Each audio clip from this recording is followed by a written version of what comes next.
రాజ్యాంగ దినోత్సవం సందర్భంగా రామ్నాథ్ కోవింద్ మాట్లాడుతున్నారు. లైవ్ ద్వారా చూద్దాం. एक ऐसा कालजयी और जीवंत दस्तावेज तैयार किया जिसमें हमारे आदर्शों और आकांक्षाओं के साथ साथ हम सभी भारतवासियों का भविष्य भी संरक्षित है। भारत का संविधान विश्व के सबसे बड़े लोकतंत्र का आधार ग्रंथ है। यह हमारे देश की लोकतांत्रिक संरचना का सर्वोच्च कानून है जो निरंतर हम सबका मार्गदर्शन करता रहता है। यह संविधान हमारी लोकतांत्रिक व्यवस्था का उद्गम भी है और आदर्श भी।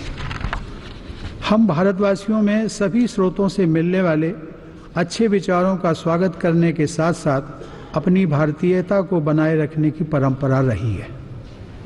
हमारी यही सांस्कृतिक विशेषता हमारे संविधान के निर्माण में भी झलकती है। हमने विश्व के कई संविधानों में उपलब्ध उत्तम व्यवस्थाओं को अपनाया है। साथ ही हजारों वर्षों से चले आ रहे हमारे जीवन मूल्यों और स्वतंत्रता संग्राम के आदर्शों ने भी हमारे संविधान पर अपनी छाप छोड़ी है। हमारा संविधान भारत के लोगों के लिए, भारत के लोगों द्वारा निर्मित, भारत के लोगों का संविधान है। यह एक राष्ट्रीय दस्तावेज है जिसके विभिन्न सूत्र भारत की प्राचीन सभाओं व समितियों, लिच्छवी तथा अन्य गणराज्यों और बौद्ध संघों की लोकतांत्रिक प्रणालियों में भी पाए जाते हैं।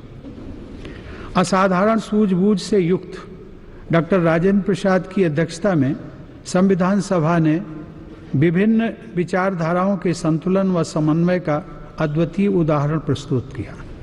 डॉक्टर भीमराव अंबेडकर की अध्यक्षता में संविधान सभा की प्रारूप समिति ने कुल 141 बैठकों में असाधारण विवेक, ईमानदारी, साहस और परिश्रम से संविधान को मूर्त रूप प्रदान किया।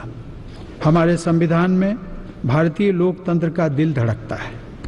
इस जीवंतता को बनाए रखने के लिए संविधान निर्माताओं ने भावी पीढ़ियों द्वारा समय अनुसार आवश्यक समझे जाने वाले संशोधनों के लिए भी प्रावधान शामिल किए। माननीय सांसदगण, आज भारतीय लोकतंत्र की मिसाल पूरे विश्व में दी जाती है। इसी वर्ष हमारे देशवासियों ने 17वें आम चुनाव में भाग लेकर विश्व की सबसे बड़ी लोकतांत्रिक प्रक्रिया को संपन्न किया है। इस चुनाव में 61 करोड़ से अधिक लोगों ने मतदान किया। मतदान में महिलाओं की भागीदारी पुरुषों के लगभग बराबर रही।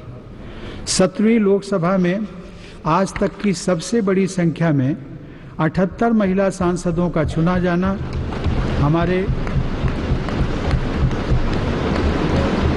हमारे लोकतंत्र की गौरवपूर्ण उपलब्धि है। महिलाओं को शक्तियां प्रदान करने संबंधी स्थायी संसदीय समिति में आज 100% सदस्यता महिलाओं की है।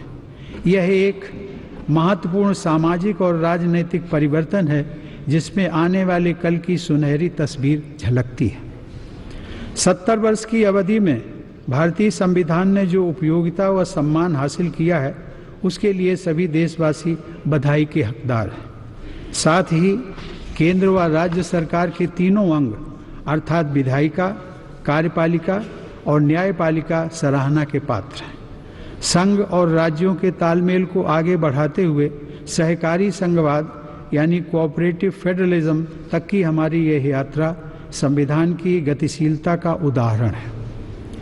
25 नवंबर 1949 को संविधान सभा में अपना अंतिम भाषण देते हुए डॉक्टर आम्बेडकर ने कहा था कि संविधान की सफलता भारत की जनता और राजनीतिक दलों के आचरण पर निर्भर करेगी।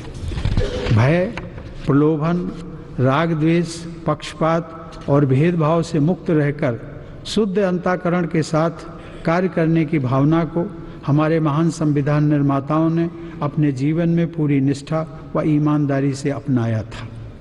उनमें यह विश्वास जरूर रहा होगा कि उनकी भावी पीढ़ियां अर्थात हम सभी देशवासी भी उन्हीं की तरह इन जीवन मूल्यों को उतनी ही सहजता और निष्ठा से अपनाएंगे।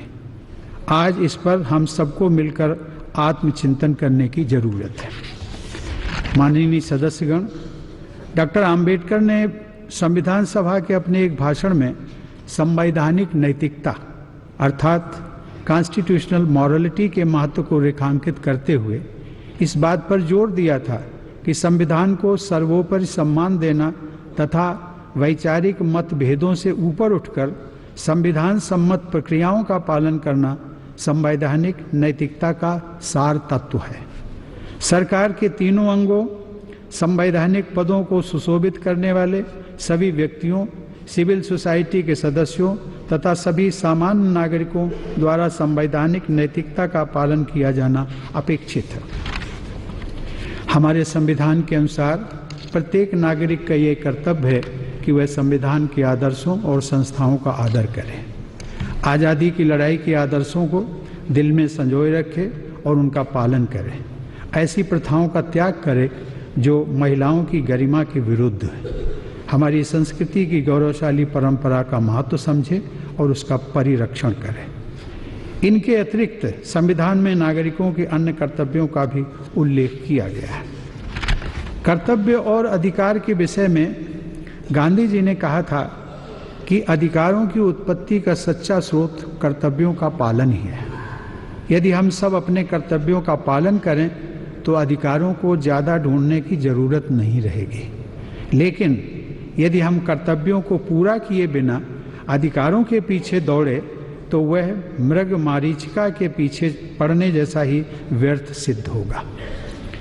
हमारी संसद ने मूल कर्तव्यों के प्रावधानों को संविधान में शामिल करके ये स्पष्ट किया है कि नागरिकों को अपने अधिकारों के बारे में सचेत रहने के साथ साथ अपने कर्तव्यों के प्रति भी जागरूक रहना है। मूल कर्तव्य नागरिकों को उनकी नैतिक जिम्मेदारी का एहसास भी कराते हैं। हमारे संविधान की प्रस्तावना मूल अधिकारों, निदेशक तत्वों और मूल कर्तव्यों में संविधान की अंतरात्मा को देखा जा सकता है। माननीय सांसदगण, अधिकार और कर्तव्य एक ही सिक्के के दो पहलू हैं। हमारे संविधान में अभिव्यक्ति की स्वतंत्रता का मूल अधिकार भी है और सार्वजनिक संपत्ति को सुरक्षित रखने तथा हिंसा से दूर रखने का कर्तव्य भी।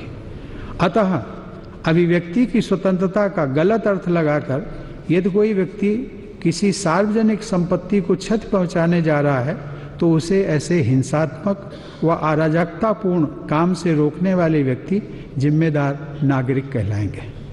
जरूरत इस बात की है कि हम सब अपने कर्तव्यों को निभाकर ऐसी परिस्थितियां उत्पन्न करें जहां अधिकारों का प्रभावी संरक्षण हो सके।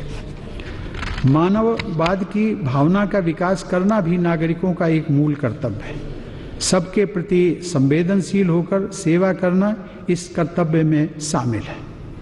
मैं इसका एक उदाहरण देना चाहता हूँ। गुजरात की श्रीमती मुक्ताबेन डगली का मैं उल्लेख करूँगा, जिनको इसी वर्ष राष्ट्रपति भवन में पद्मश्री से सम्मानित करने का मुझे सुअवसर मिला।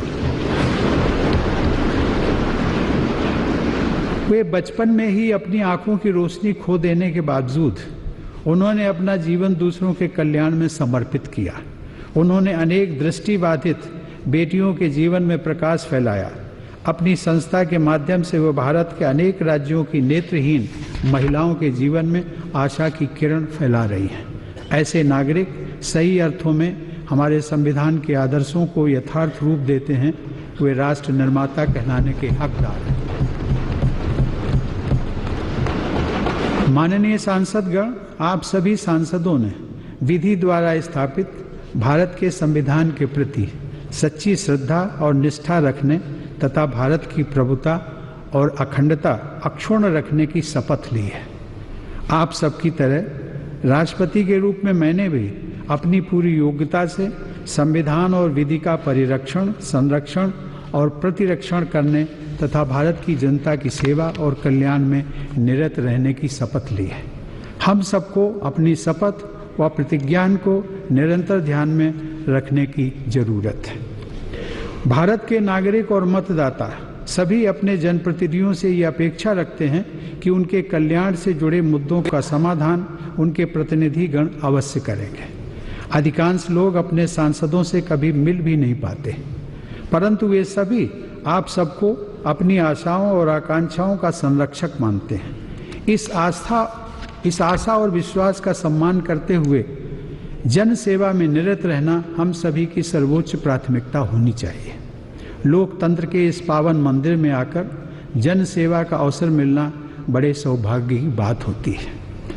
संविधान द्वारा हमारे सम्मुख प्रस्तुत किया गया सबसे महत्वपूर्ण लक्ष्य और आदर्श है सभी नागरिकों के लिए सामाजिक, आर्थिक और राजनीतिक न्याय तथा प्रतिष्ठा और अवसर की समानता प्राप्त कराना।